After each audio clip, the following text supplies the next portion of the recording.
Jemaat sekalian, mari kita tundukkan kepala, kita masuk dalam doa. Sungguh Tuhan, seperti pujian yang barusan kami dengar dan kami nyanyikan, kami tidak ingin mengalami keterlambatan untuk mengambil sebuah keputusan, di mana keputusan itu satu keputusan yang sungguh amat sangat dinantikan juga oleh Engkau. Untuk kami boleh tetap memilih Engkau di tengah-tengah begitu banyaknya tawaran yang begitu menggiurkan di tengah dunia ini. Dan kami tetap berketetapan hati memutuskan untuk memilih Engkau dari segala sesuatu.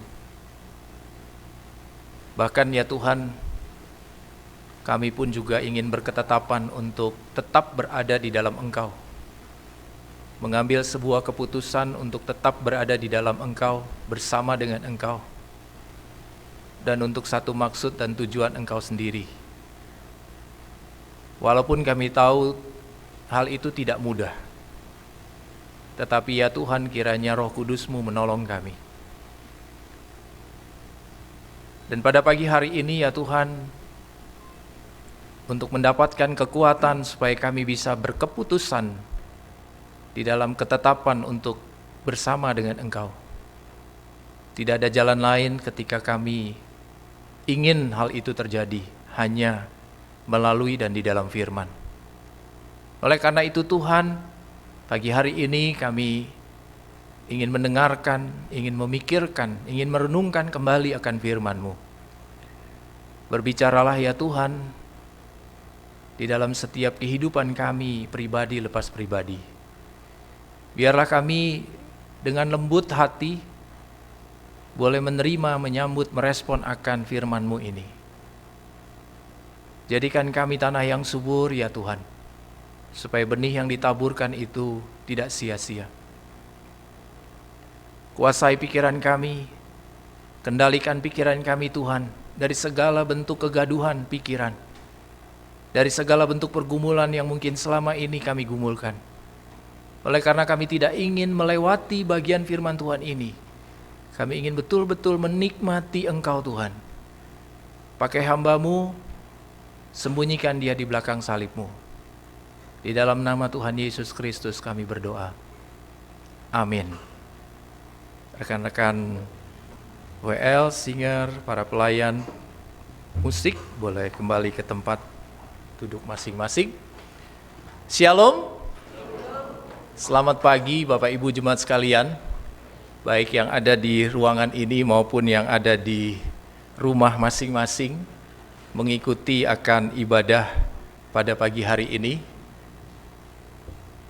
Kalau tidak salah 7 atau 8 tahun saya pernah berkhotbah juga di sini dan juga memimpin perjamuan kudus. Saya tidak tahu persis itu tahun berapa begitu ya. Yang saya tahu waktu itu Pak Asyang hari ini ada. Oh ya, yang saya tahu Pak Asyang waktu itu menemani saya 7-8 tahun yang lalu, menikmati sore hari di satu tempat. Saya bersyukur hari ini boleh bertemu lagi Pak, dan boleh bersama lagi. Salam dari Jemaat Lubuk Linggau untuk Bapak Ibu jemaat sekalian. Kalau dulu saya 7-8 tahun itu masih melayani di Jemaat Cibubur. Ya, jadi sekarang sudah berpindah, saat ini saya mengembalakan jemaat di Lubuk Linggau. Nggak jauh dari sini, kira-kira 4 jaman lah begitu ya. Kemarin saya datang, kemudian disambut oleh salah seorang PPP dan juga hamba Tuhan, gembala di sini. Terima kasih untuk apresiasi dan kesempatannya. Nah, Bapak Ibu jemaat sekalian, tentunya pada pagi hari ini kita akan bersama-sama menikmati firman Tuhan. Kita akan menikmati firman Tuhan di bawah tema The Powerful Gospel. Kalau kata orang, diterjemahkan Injil yang berkuasa. Tapi saudara, waktu saya menerima tema ini, terus kemudian coret-coret, karena kami itu kantornya dekat dengan sekolah Kasih Hobel. Dan kemudian di dalam proses saya coret-coret kertas persiapan ini, saya sempat bawa keluar, itu anak-anak murid lagi mau bagi buku. Jadi terus kemudian ada sempat anak murid ngeliat, ya, walaupun waktu itu belum ada terjemahan Injil yang berkuasa. Saya tulis The Powerful Gospel gitu ya. Lalu kemudian dia sempat lihat, terus dia komentar, Injil yang kuat gitu ya. Saya bilang, dari mana kamu tahu kok ngomong begitu gitu ya? Itu katanya, kertas itu. Tapi kan saya nggak tulis gitu. Iya, tapi itu artinya itu. Saudara, saya nggak ngelanjutin lagi perbincangan itu. Ya, tetapi saudara, entah apalah arti atau entah apalah terjemahannya begitu ya. The powerful gospel, Injil yang berkuasa, Injil yang kuat begitu ya. Tapi pada pagi hari ini kita akan sama-sama renungkan di bawah tema ini. Saya diberikan 2 bagian firman Tuhan yang menjadi dasar daripada perenungan pagi hari ini.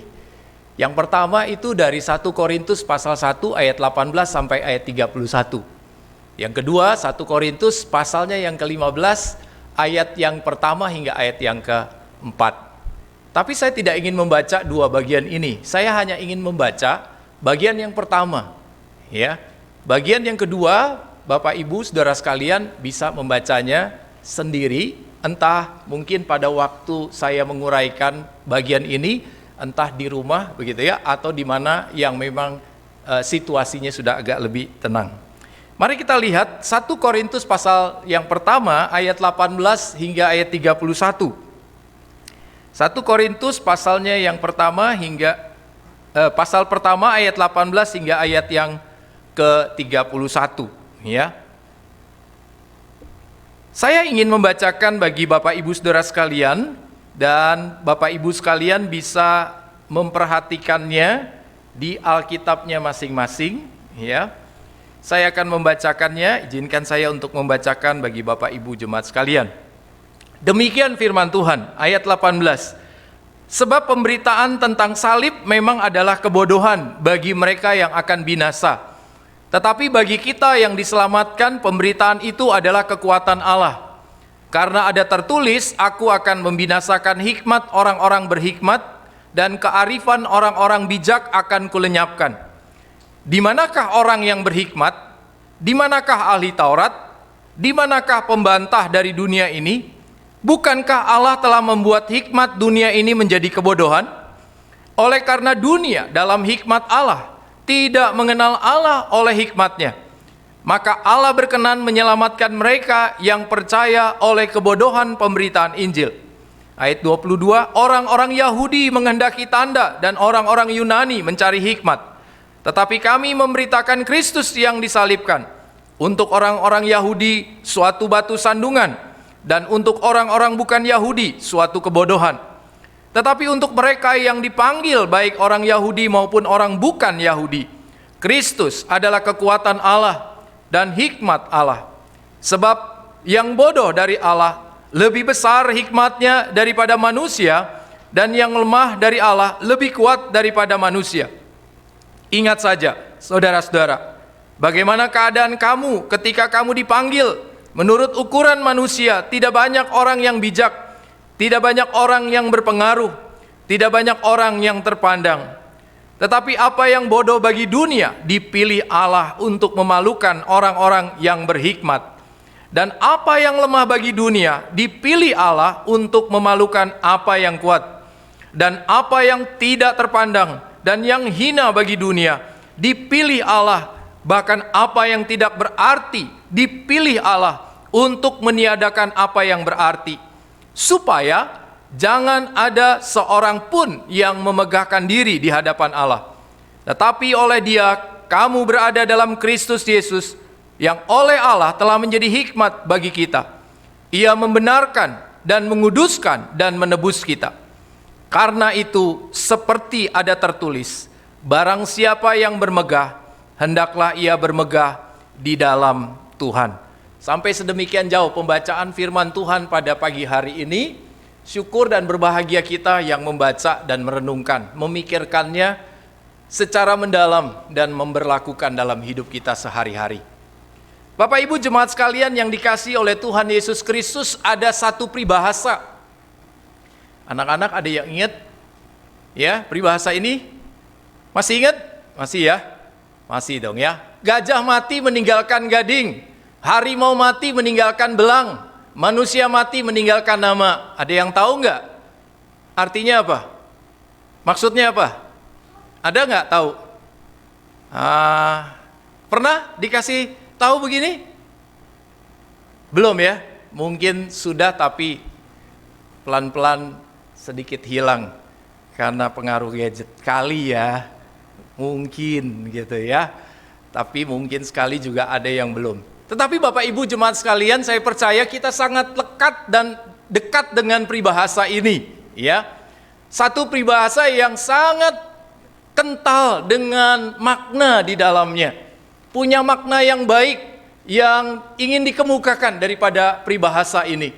Di mana nama baik itu jauh lebih penting daripada segala sesuatu kira-kira. Termasuk di dalamnya harta, ya. Termasuk di dalamnya segala sesuatu yang kita punya secara material. Nama baik jauh lebih penting. Nah, jadi sudah tahu ya, kira-kira peribahasa seperti ini kalau ditanya, itu artinya. Jadi nama baik itu jauh lebih penting, ya, dari segala sesuatu, dari gadgetmu sekalipun, ya, jauh lebih penting, gitu ya. Nah, itu maknanya. Bapak Ibu jemaat sekalian, bahwa peribahasa ini betul memberikan makna sebuah makna moral yang baik di dalam kehidupan kita. Dan tentunya sebagai makhluk ciptaan Tuhan yang Tuhan ciptakan, yang berinteraksi satu dengan yang lainnya, tentunya makna ini seharusnya juga menjadi ingat-ingatan di dalam kehidupan kita. Tetapi saudara, saya tidak ingin merubah suasana di dalam ibadah ini menjadi sebuah pelajaran bahasa Indonesia. Saya ingin mengangkat ini, mengingatkan kita menjadi sebuah pendahuluan untuk kita nanti ke depan mencoba mengikuti dengan baik bagian demi bagian yang tentunya alurnya itu bersumber di dalam firman Tuhan. Nah, saudara, kita kembali lagi ke tema kita pada pagi hari ini, ya. The powerful gospel, Injil yang berkuasa atau Injil yang kuat. Saya cantumkan di situ, ya. Bahwa tema ini saudara sekalian menjadi begitu kuat di dalam kehidupan kita tentunya. Kalau kita nanti coba renungkan lebih detail begitu ya. Kita renungkan lebih detail lagi bahwa tema ini betul-betul menjadi satu tema yang penting sekali di dalam kehidupan kita. Apalagi di dalam kehidupan kita yang tantangannya itu bukan makin ringan, Bapak Ibu sekalian. Yang tantangannya itu makin hari makin berat. Dan kita akan coba merenungkan bagian firman Tuhan ini. Saudara, dari tema kita, kira-kira apa sih yang kita ingin tangkap begitu ya? Sekilas kira-kira Bapak Ibu sudah menangkap akan pesan singkat ini gitu ya. Apa yang dimaksud sih dengan the powerful gospel? Apa yang dimaksud dengan Injil yang berkuasa? Apa yang dimaksud dengan Injil yang kuat itu? Nah, Bapak Ibu jemaat sekalian, memang ini harusnya menjadi pertanyaan untuk menjadi pintu pertama di mana kita akan menikmati kekayaan rohani itu. Apa yang dimaksud dengan the powerful gospel, saudara sekalian? Yang dimaksud dengan the powerful gospel, Injil yang kuat itu adalah Injil yang berpengaruh dan mempengaruhi atau mentransformasi hidup. Jadi saudara, ini yang dimaksud begitu ya. Yang dimaksud itu adalah sesuatu yang kita terima yang berpengaruh dan mempengaruhi. Bahkan bukan cuma mempengaruhi tetapi mentransformasi kita. Mengubah hidup kita. Ya, jadi Injil yang kuat itu, Injil yang berkuasa itu, the powerful gospel itu adalah yang dimaksud seperti itu. Ya, seperti ini. Kita lanjut. Kita masuk ke dalam bagian firman Tuhan yang barusan kita baca. kita mengenal sedikit tentang kota Korintus. Karena saudara sekalian, bagian yang kita renungkan, bagian yang kita akan angkat, bagian yang akan kita pelajari ini, ya, lokusnya itu ada di kota Korintus, ya. Peristiwanya itu ada di kota Korintus. Itu sebabnya sedikit kita akan coba melihat. Nah, saudara sekalian, kota Korintus itu adalah kota di Yunani kuno, ya, sebagai kota metropolitan, saudara sekalian, ya, kota metropolitan. Dan kota Korintus ini merupakan satu kota yang sangat terkenal sebagai kota perdagangan, sebagai kota budaya, dan kegiatan politik. Inilah keterkenalan daripada kota Korintus, saudara sekalian, ya. Jadi pada waktu itu kota Korintus adalah sangat terkenal sebagai kota perdagangan, budaya, dan kegiatan politik. Saudara, di samping itu kota Korintus juga dikenal sebagai kota yang angkuh secara intelektual. Wow, kota yang angkuh, saudara, secara intelektual. Artinya banyak orang di kota Korintus, ya, kalau saya boleh sederhanakan, banyak orang di kota Korintus itu orang-orang pandai, kaum cendikiah, ya. Banyak yang tinggal di kota itu adalah orang-orang yang pintar secara ilmu pengetahuan, orang-orang yang pintar di dalam bersoal jawab tentang pengetahuan. Tetapi sayangnya mereka adalah orang-orang yang angkuh secara intelektual. Angkuh dalam pengertian begini, saudara. Mereka pintar, tetapi mereka menunjukkan kepintaran mereka di tengah kehidupan sosial. Jadi mereka mendemonstrasikan kepintaran mereka, begitu ya. Mereka mendemonstrasikan kemampuan filsafat mereka di tengah-tengah kehidupan sosial masyarakat. Nah, ini yang terjadi, saudara sekalian. Sehingga kota ini bukan hanya kota perdagangan, budaya, kegiatan politik, tetapi sebagai kota yang angkuh secara intelektual. Kemudian saudara, kota ini kaya secara materi. Kota ini adalah kota yang sangat kaya secara materi. Saudara, otomatis bukan? Kalau perdagangan itu berjalan, bertumbuh, maka kemudian per kapita dari penduduknya akan meningkat, saudara sekalian. Ya, GNP produk mereka juga pasti akan meningkat. Lalu kemudian seiring dengan itu mungkin inflasi juga tidak terlalu tinggi, kira-kira saudara sekalian, ya. Tidak seperti keadaan ekonomi global hari ini, ya. Tetapi kota Korintus dikategorikan sebagai kota yang kaya secara materi. Inilah yang menjadi keunggulan daripada kota Korintus. Namun sayang, saudara sekalian, kota yang kaya materi, kota yang kaya dengan orang-orang yang berpendidikan tinggi, orang-orang yang berkemampuan pengetahuan tinggi, terkenal sebagai kota yang bejat secara moral, saudara sekalian. Ya, sayang sekali, ya, sangat disayangkan. Nah, ini sekilas tentang kota Korintus untuk menolong kita secara konstruktif mengerti tentang kota ini.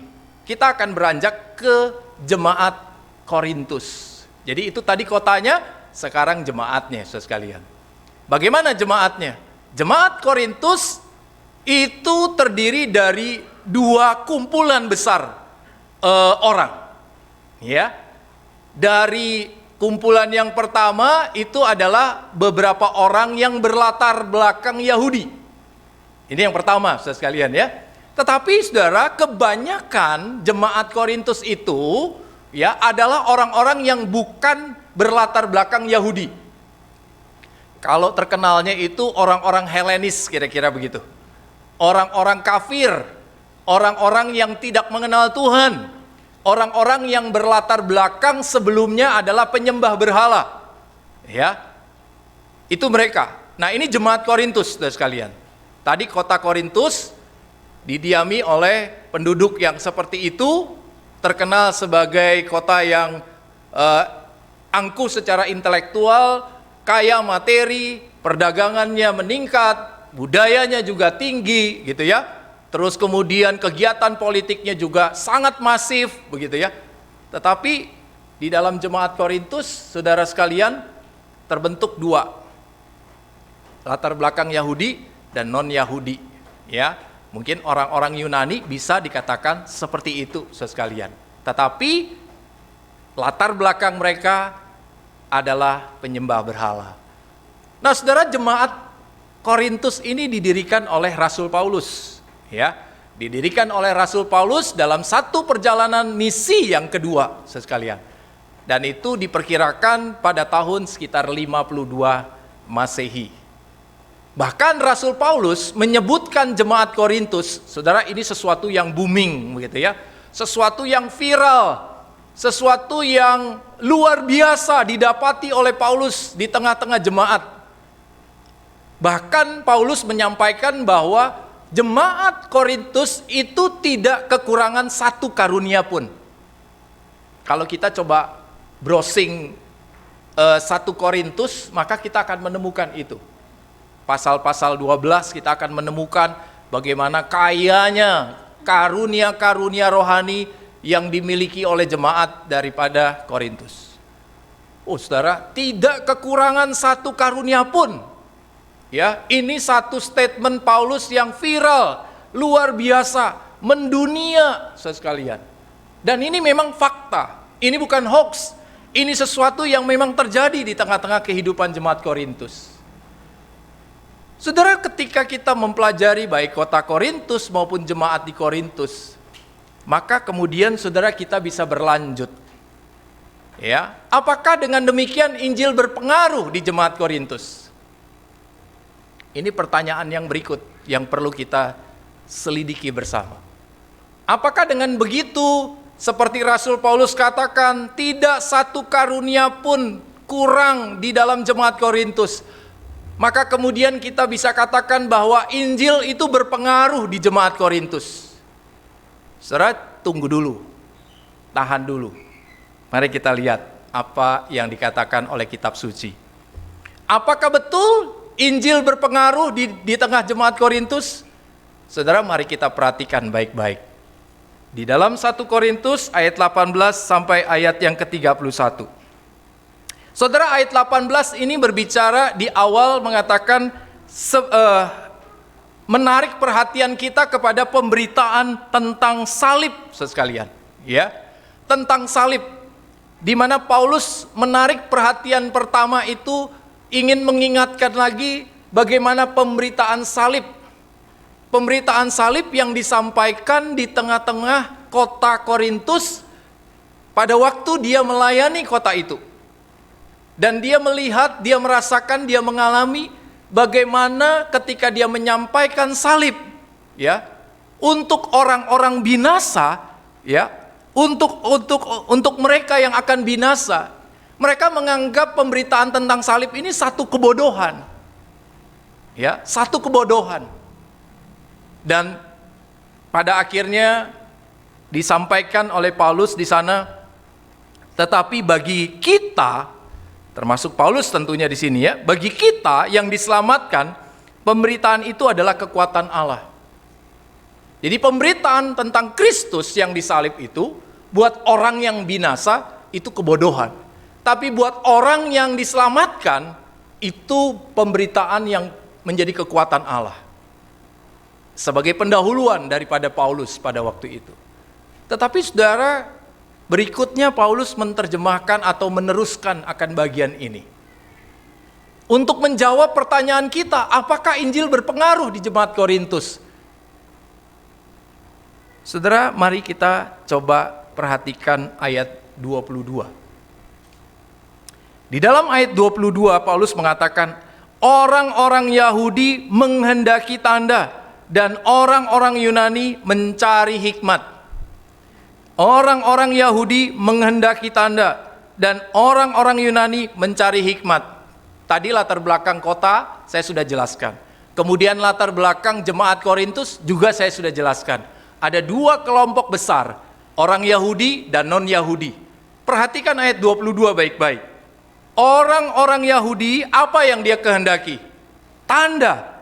Dan orang-orang Yunani, perhatikan apa yang dia cari. Hikmat.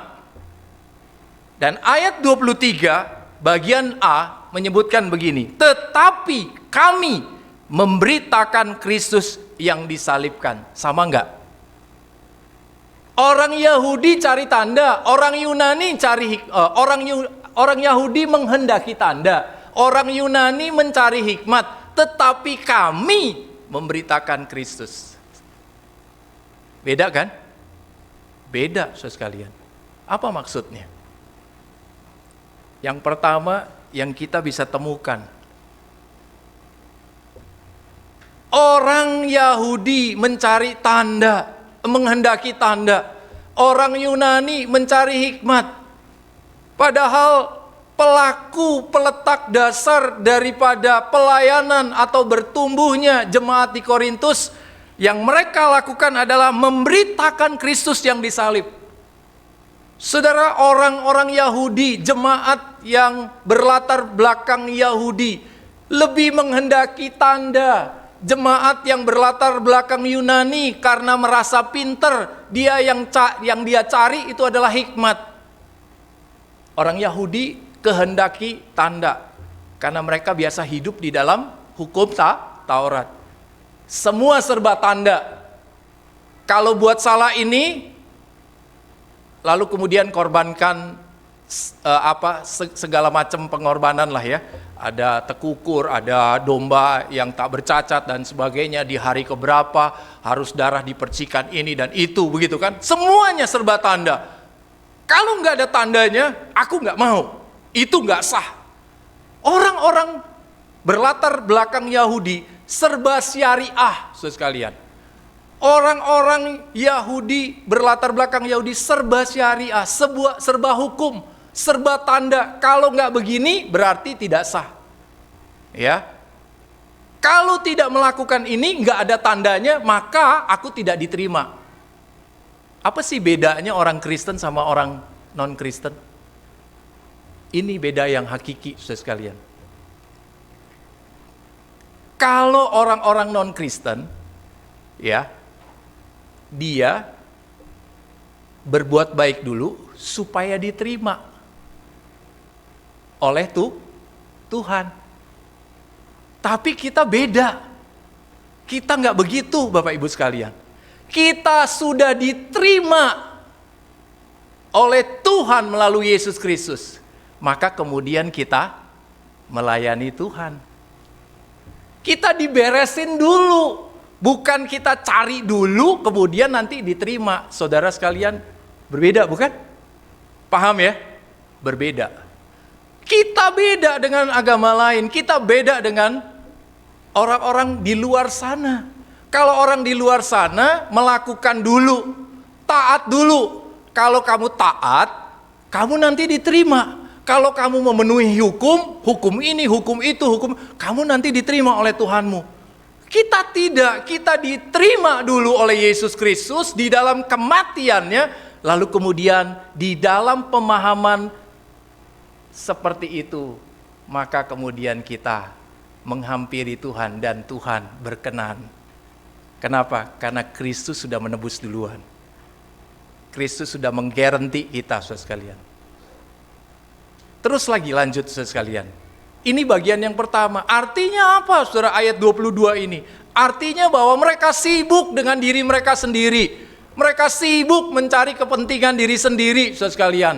Apa yang aku kehendaki, tanda. Apa yang aku cari, hikmat. Dia tidak melakukan satu kehendak yang dikehendaki oleh Bapa. Dia tidak cari apa yang seharusnya dia cari yang Tuhan kehendaki. Yaitu apa? Memberitakan salib. Sampai di sini ngerti ya? Oke, yang kedua lanjut. Ayat yang ke-23. Tetapi kami memberitakan Kristus yang disalibkan. Untuk orang-orang Yahudi suatu batu sandungan, dan untuk orang-orang bukan Yahudi suatu kebodohan. Perhatikan baik-baik. Tetapi kami memberitakan Kristus yang disalibkan. Artinya ada pemisahan ya. Orang Yahudi menghendaki tanda, orang Yunani mencari hikmat. Tetapi, kata tetapi penting. Ya, ini penghubung. Tetapi kami memberitakan Kristus yang disalibkan. Sebagai sebuah apa? Pembeda. Yang dilakukan oleh orang-orang Yahudi, jemaat yang berlatar belakang Yahudi dan non-Yahudi. Mereka kehendaki tanda, mereka cari hikmat. Tetapi Paulus tidak, berbeda dengan mereka. Kalau begitu, apa yang ingin dimaksud? Yang dimaksud adalah mereka tidak menghidupi, mereka tidak melanjutkan warisan rohani, warisan iman para peletak dasar dari pembangunan jemaat. Mereka nggak hidupi, mereka sibuk untuk mencari akan hikmat. Mereka sibuk apa yang mereka kehendaki untuk mereka sendiri. Mereka melupakan tugas tanggung jawab pemberitaan tentang salib Kristus. Warisan yang sudah diletakkan oleh para pendahulu mereka. Mereka lupakan. Mereka sibuk untuk mencari apa yang mereka kehendaki. Mereka sibuk untuk mencari apa yang mereka butuhkan, apa yang mereka cari. Mereka melupakan akan apa yang harusnya mereka hidupi, yang apa harusnya mereka lanjutkan. Tetapi kami memberitakan Kristus yang disalibkan. Beda dengan jemaat. Saudara, sebagai informasi bahwa setelah 18 bulan Paulus melayani jemaat Korintus, lalu kemudian dia meninggalkan. Pada waktu dia tinggalkan jemaat ini, dia tahu bahwa jemaat yang dia pernah layani kacau balau. Lalu kemudian dia menuliskan surat ini. Dia menuliskan surat ini bagi jemaat Korintus.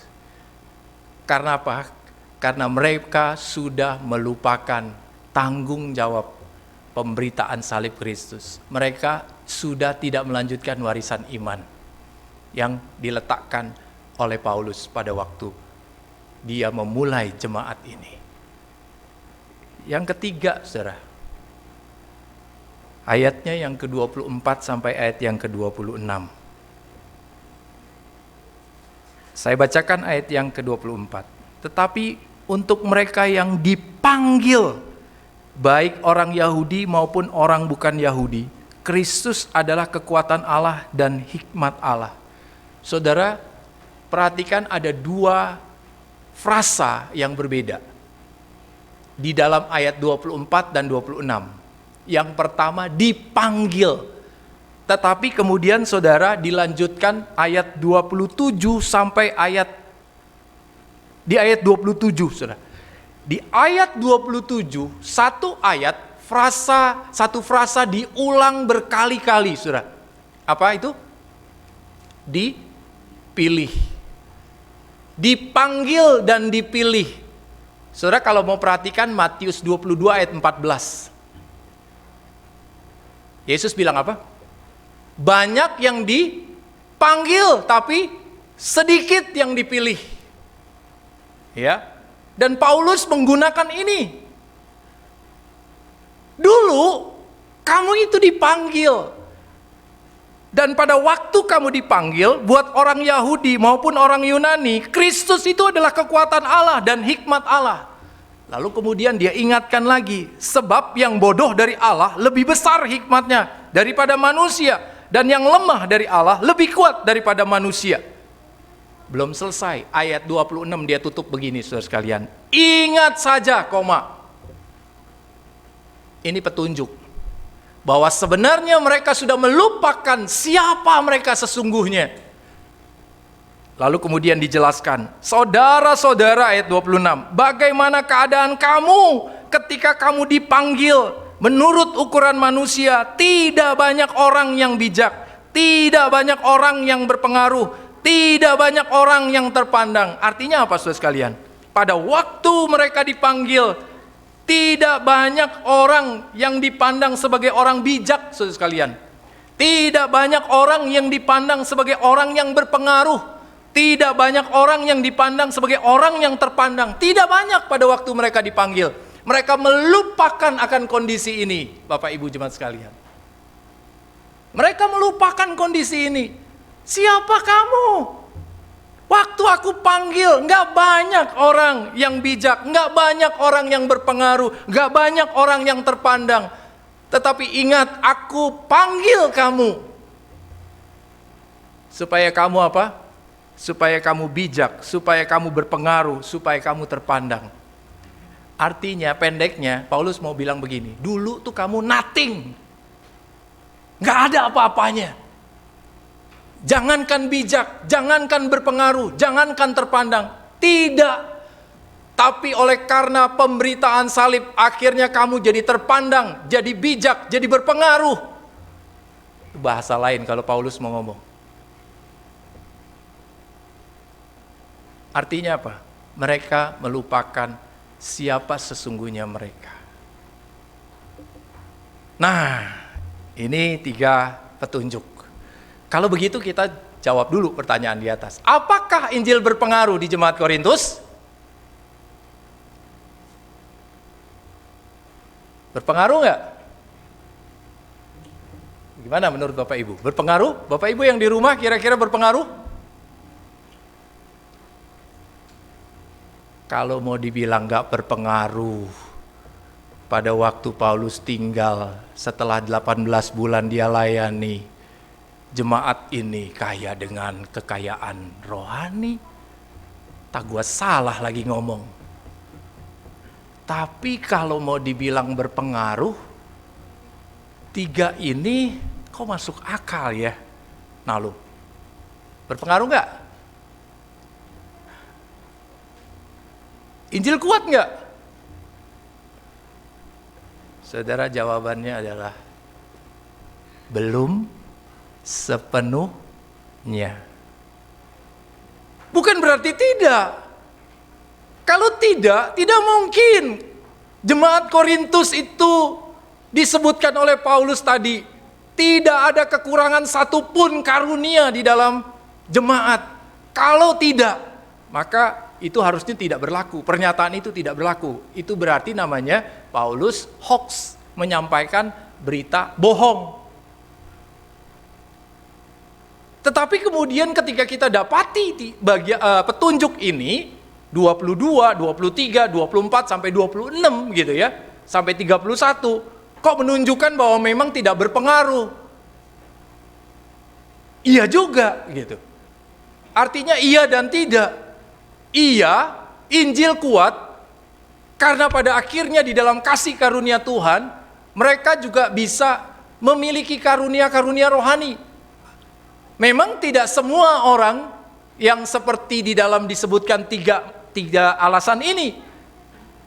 Ada juga orang-orang lain yang bertumbuh di dalam Injil.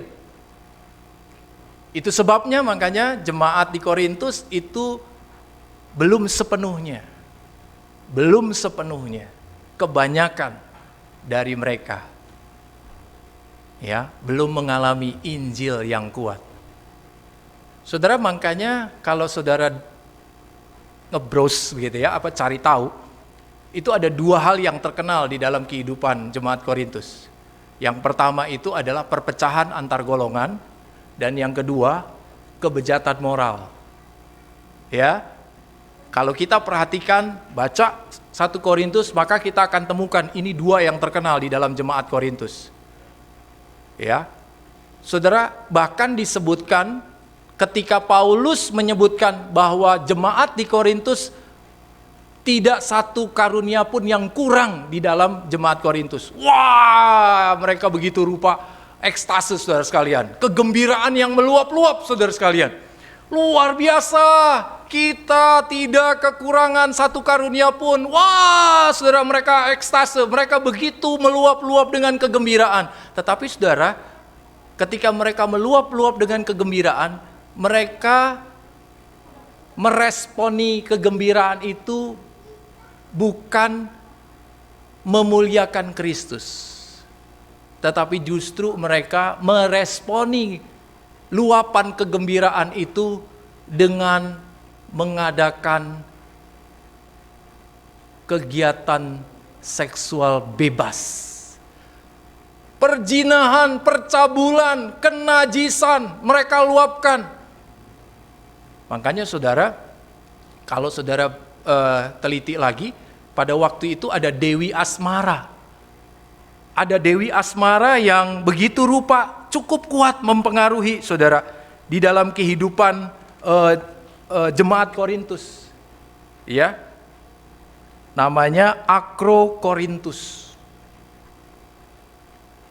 Di mana Dewi ini mempengaruhi begitu rupa kehidupan jemaat Korintus. Nggak heran ketika mereka ekstase meluapkan kegembiraannya bukan untuk Kristus, tetapi justru melacurkan diri dengan perempuan-perempuan sundal. Melakukan satu praktek-praktek moral yang tidak memuliakan Tuhan. Saudara sekalian yang dikasihi, sehingga pada akhirnya mereka harus terus digembalakan oleh Paulus. Jemaat yang dikasihi oleh Tuhan, apakah masalah ini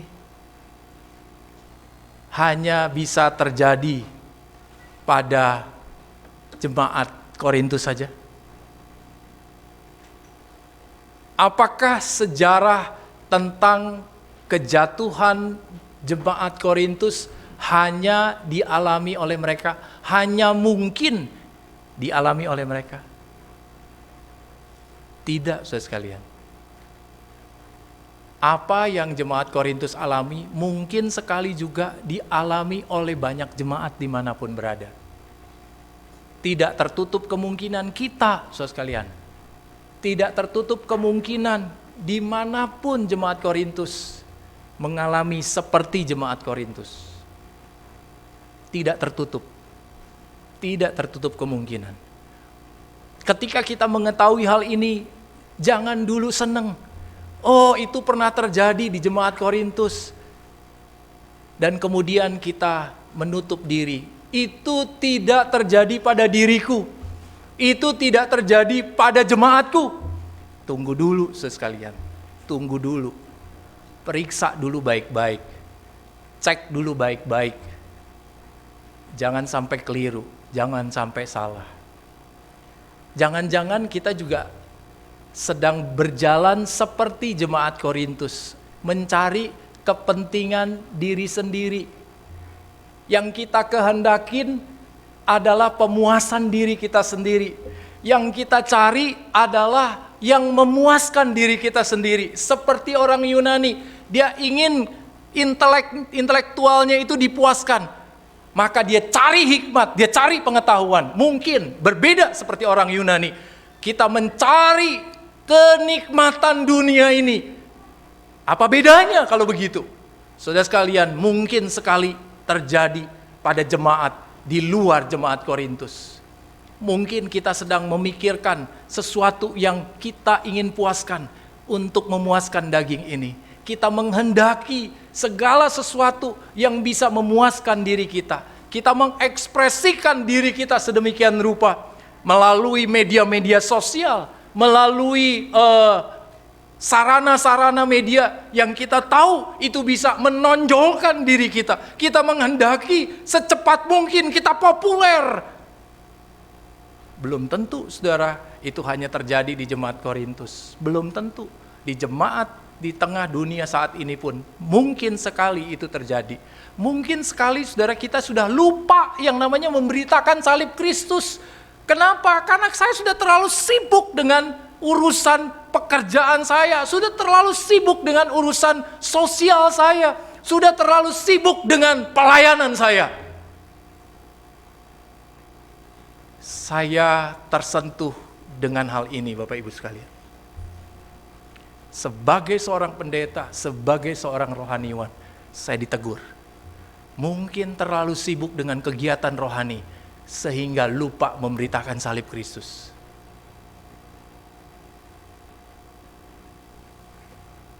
Sampai tadi malam, saya harus berlutut di hadapan Tuhan dengan gentar. Ini bagian saya, Tuhan. Saya lupa boleh jadi memberitakan salib Kristus. Warisan iman, warisan rohani itu tidak lagi diberitakan. Berapa banyak hari ini gereja melupakan? Kenapa akhirnya gereja pailit? Karena nggak ada Injil. Karena mereka nggak kabarkan kabar baik. Yang mereka kabarkan adalah, dana kurang gereja. Untuk biaya ini begitu dari mana? Kita kurang nih, bagaimana mencukupinya? Kontrak ini bagaimana? Mereka lupa memberitakan akan Injil. Akhirnya apa? Gereja pailit. Saya setuju dengan pendeta Stephen Tong. Gereja yang tidak ada Injil, maka gereja itu tidak ada apa-apanya. Tapi kalau gereja itu ada Injil, memberitakan Injil, apa-apa aja ada. Amin. Percaya saudara, ini terbukti. Jadi jangan tinggalkan pemberitaan salib Kristus. Mungkin sekali kita sudah melupakan, sudah terlalu jauh kita melupakannya. Mari jemaat kita bersatu lagi, kembali lagi untuk memberitakan salib. Jangan terjebak pada segala macam urusan yang membuat kita tidak memberitakan salib Kristus. Sebagai penutup sekalian, gajah mati meninggalkan gading, harimau mati meninggalkan belang. Saudara dan saya kelak akan mati. Tapi apakah sebelum kita mati, kabar baik itu sudah mentransformasi diri kita, mengubah hidup kita, mempengaruhi cara bicara kita, mempengaruhi cara berpikir kita, mempengaruhi cara bertindak kita, mempengaruhi motivasi kita. Hidup saudara dan saya. Sehingga ada generasi ke generasi yang mencintai Tuhan. Ketika itu sudah mentransformasi kita, mempengaruhi hidup kita, maka ada buah kehidupan yang mengalir dalam kehidupan kita. Berapapun umurmu, berapapun usiamu, dimanapun engkau Tuhan tempatkan bekerja, sebagai apapun profesimu, hari ini sudahkah hidup kita ditransformasi oleh Injil? Itu menjadi pertanyaan penting di penghujung daripada firman Tuhan. Hari ini jemaat di rumah, pikir baik-baik. Kelak saudara dan saya akan mati. Saya senang sekali, saya tidak menduga lagu tadi menjadi sebuah lagu monumental yang akhirnya match dengan khotbah ini. Kami nggak janjian dengan Pak Wawi untuk menentukan lagu ini. Esok kan terlambat, saudara, hati-hati. Firman Tuhan katakan, esok kan terlambat, hari ini putuskan. Jangan tunggu besok. Kalau kelak besok engkau mati, atau nanti sore engkau mati, pertanyaannya, apakah Injil sudah mentransformasi hidupmu? Tundukkan kepala, mari kita berdoa. Pemusik bisa menolong saya dengan lembut menyanyikan lagu tadi. Esok kan terlambat. Sebelum kita melakukan perjamuan kudus pada pagi hari ini, saya ingin beri kesempatan bagi saudara, bagi kita semua. Mari renungkan baik-baik akan bagian firman Tuhan ini. Apakah hidupku sudah mengalami transformasi Injil? Kalau belum, saya ingin tantang saudara hari ini. Biarlah engkau ambil keputusan. Jangan tunda, saudara sekalian. Jangan tunda. Belum tentu waktu besok adalah waktumu. Hari ini, hari Tuhan bagimu dan bagiku. Yang di rumah, tundukkan kepalamu. Berdoa baik-baik, berdoa sungguh-sungguh. Hari ini adalah hari di mana Tuhan berkenan mengingatkan engkau. Biarlah engkau betul-betul meresponinya. Tanya baik-baik di dalam hati kita, apakah Injil sudah mentransformasi hidupku?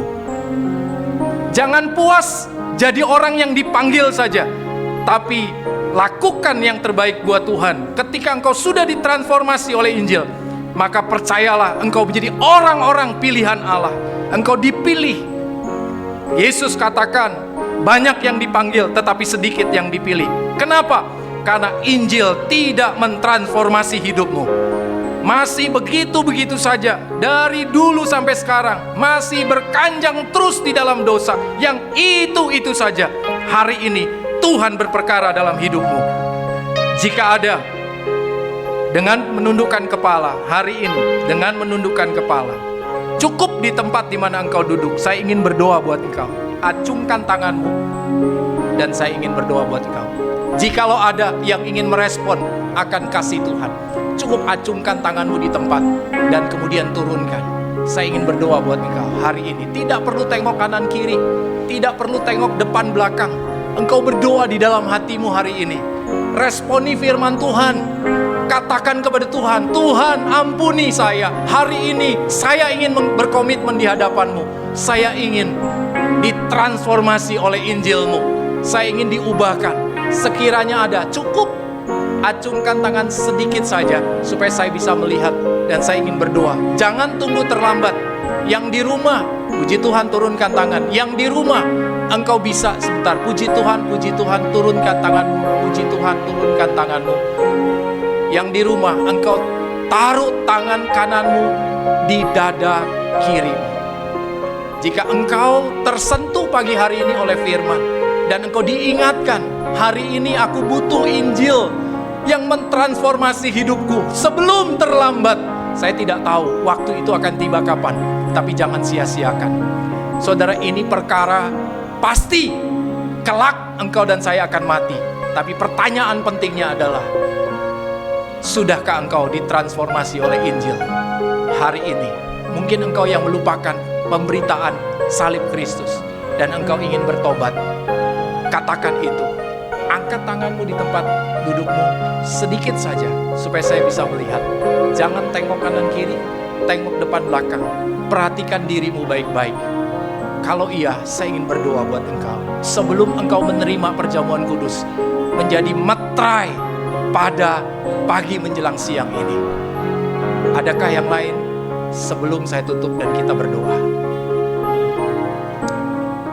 Mari kita berdoa. Bapa, ketika sayup-sayup instrumen lagu ini kami dengar dan mengingatkan kami gentar Tuhan, kami gentar, tapi kami bersyukur Engkau menggelisahkan kami yang selama ini melupakan Tuhan, kami yang selama ini mencari apa yang kami kehendaki, kami mencari apa yang menjadi kepentingan diri kami melupakan pemberitaan salib Kristus. Kami berpikir pemberitaan salib Kristus adalah kebodohan. Tuhan ampuni kami. Kesibukan kami menyita hidup kami dan akhirnya kami melupakan salib Kristus yang kami harus beritakan. Ampuni kami Tuhan. Tuhan, sebagai anggota jemaat, kami pun mohon ampun. Hari ini kami berkomitmen di hadapan-Mu Tuhan. Baik kami yang di rumah maupun kami yang di gereja. Hari ini kami yang sudah melupakan akan salib Kristus. Ampuni kami Tuhan. Kasihanilah kami ya Tuhan. Bangkitkan roh kami lagi Tuhan, untuk kami betul-betul boleh memberitakan akan salib Kristus. Setiap mereka yang sudah mengangkat tangan di tempat ini, setiap mereka yang sudah menaruh tangan kanan mereka di dada kiri mereka, di rumah mereka masing-masing, hari ini hamba berdoa di dalam nama Tuhan Yesus Kristus. Tuhan akan meneguhkan komitmen saudara. Tuhan akan menjaga. Roh Kudus Tuhan akan terus berbicara, menjaga komitmenmu untuk terus boleh memberitakan akan salib Kristus. Injil yang kuat itu berpengaruh di dalam hidupmu. Kini, sekarang, sampai selama-lamanya. Amin.